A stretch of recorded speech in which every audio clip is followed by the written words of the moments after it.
I became a real burden to myself. I found myself we're being completely transparent, yeah. So, like in 2020, this was before any practices, but right as I started learning about Sadhguru, I overdosed.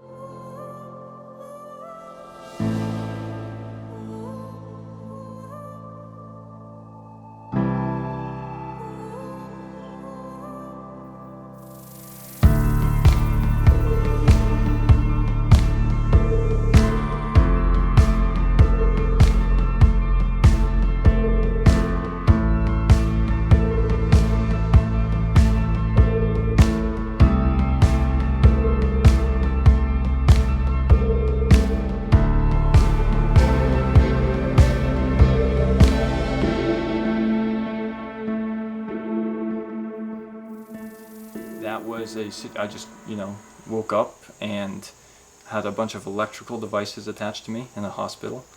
And I knew from that moment, I was like, I am completely functioning by accident right now. There's no discretion of my own that is happening. It's fully out of tendency. Because I went into that experience with good intentions. I had no intention of taking more than I could handle. But I just found myself just like, oh my God, how did I get here? Basically having been revived. And I was like, at that point, I was like, there is very little of my own choice of what is happening in my life. That would be the one thing that I would point to where I knew that I needed some method and some force that was functioning within me that wasn't mine. Because everything that I had tried just tended to backfire. And I go back to how I had struggled with trusting authorities in my life.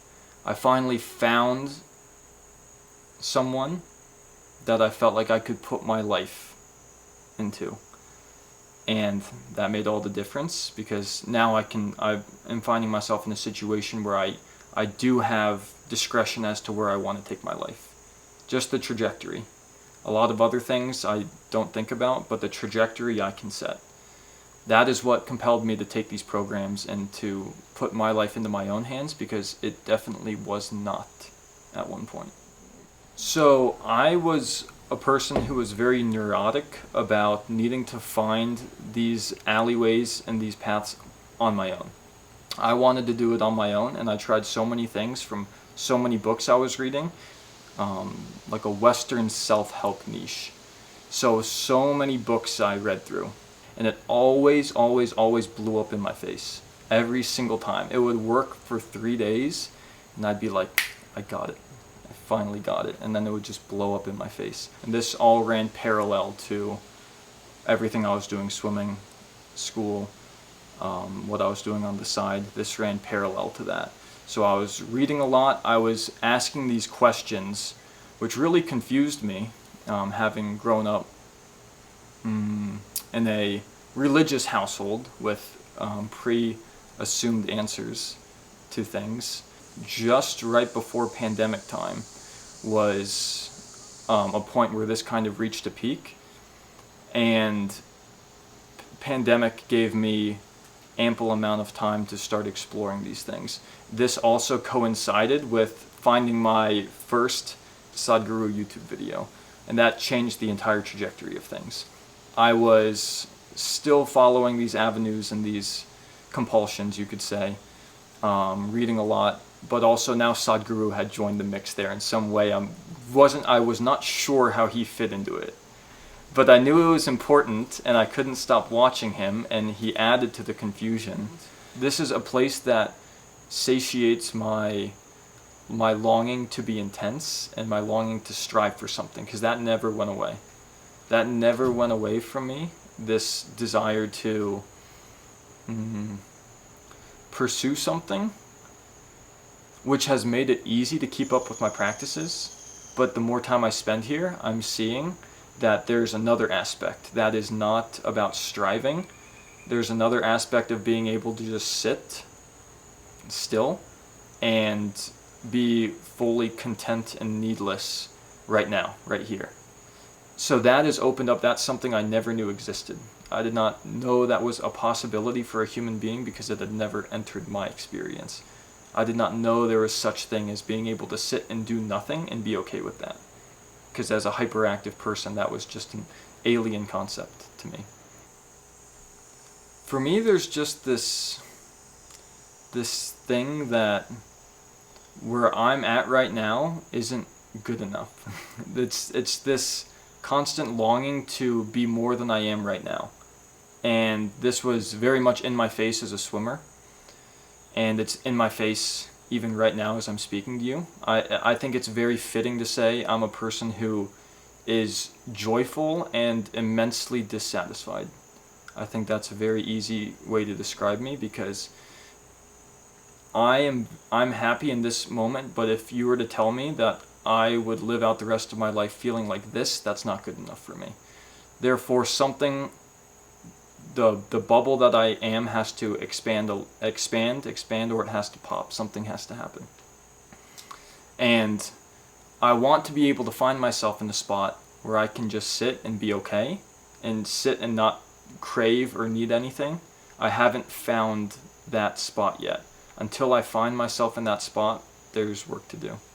There's sadhana to do. From the time I was a young swimmer, and the decisions I made in my late teens, I knew that no matter what, left to myself, I was going to sabotage myself. I knew that without a doubt. And I knew that a supportive environment would be the biggest thing for me.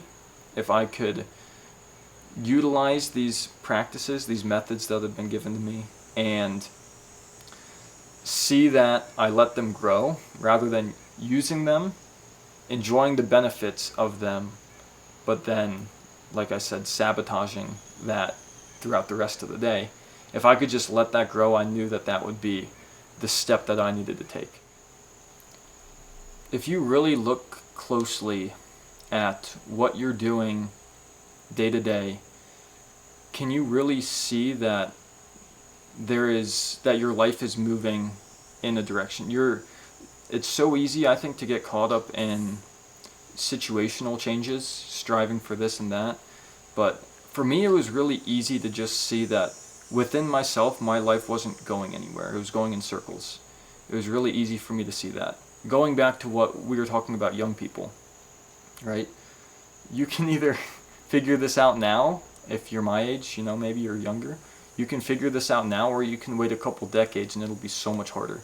And that's a lot of time lost for the changes that need to be made, because there are a lot of them. So I just implore people to take a close look at these things now while you have the chance, and while you're young and full of vibrance.